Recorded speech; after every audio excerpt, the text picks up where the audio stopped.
What's going on, guys? Mike here, the Detroit Borg, and as you guys know, I'm a huge fan of LG's OLED TVs. In fact, I've reviewed a number of them.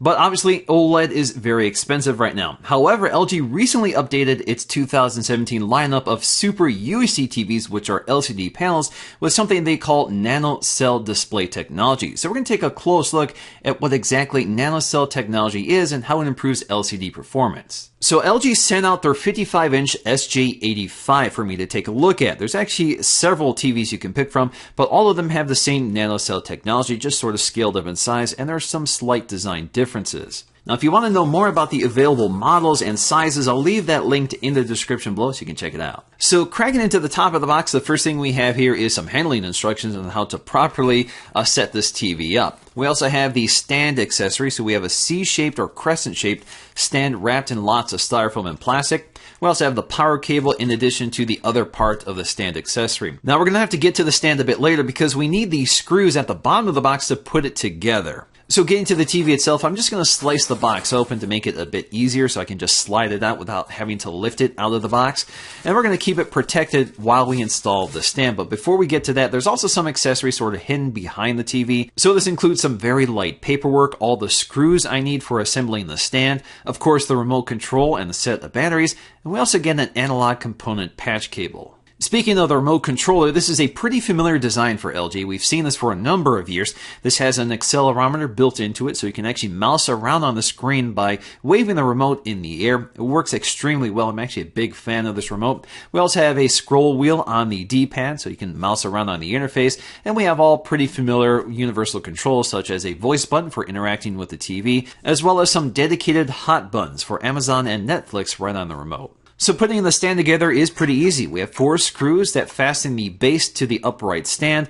And once we do that, we can go ahead and mount this on the back of the TV. You just want to make sure the TV is on a nice cushioned surface so you don't scratch anything when you mount the stand. So once the TV is upright, we can go ahead and remove the rest of the plastic and take a closer look. Now, like most TVs today, there's not a whole lot to see from head on. Very thin bezels. The screen basically goes edge to edge. We have some plastic surrounding that edge so it doesn't get scratched in transit. And of course, since this is an LED TV, it's very low powered, so you don't have to worry about eating up too much electricity.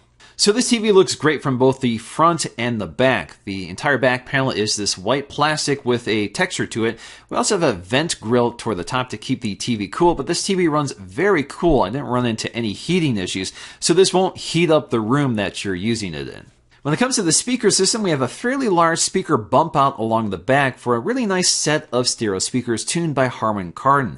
Now, they are down facing, so they have a nice immersive soundscape. So although they won't replace a soundbar, it's able to fill up a room with a nice immersive sound without distortion. When it comes to ports, we have rear-facing and side-facing. So we have 2 HDMI and 2 USB ports facing the back. We also have our AV-in for the patch cable. We also have optical audio output for connecting to a soundbar or AV receiver. We also get a LAN port for connecting this directly to the internet, but of course we also have Wi-Fi built in. Toward the side, we get a 3rd USB connector and 2 more HDMI ports. So like most TVs today, we get a very thin bezel, so the TV is basically all screen on the front. We have an LG logo toward the bottom, which is illuminated with an LED light, which you can turn off if you prefer.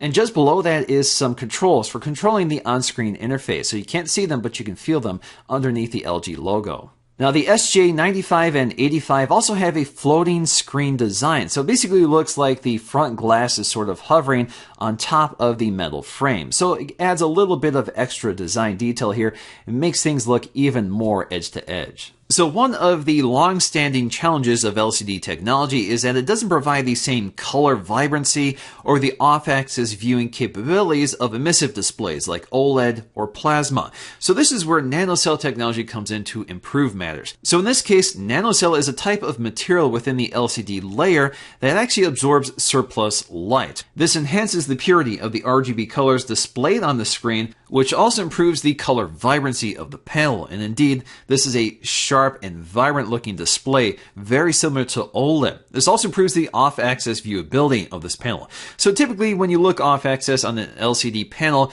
you'll see the color gamut drop off. So it looks like things sort of wash out. But with NanoCell, this is able to preserve the color gamut up to 60 degrees from 0. So you see 100% of the color gamut within 60 degrees, so there is no distortion.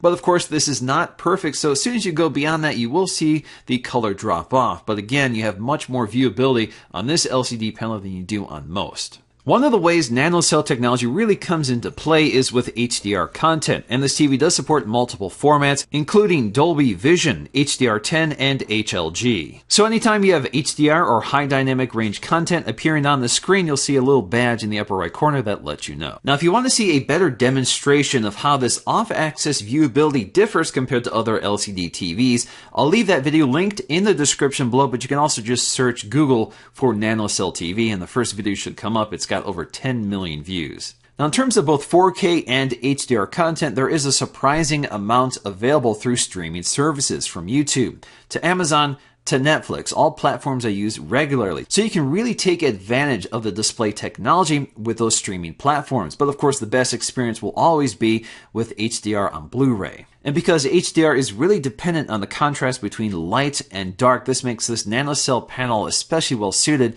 to the latest generation of HDR standards. Alright guys, hope you enjoyed this look at LG's latest NanoCell technology TV on their 2017 Super Ultra HD TVs. If you guys enjoyed this video, please let me know with a like, and I'll see you again in my next video.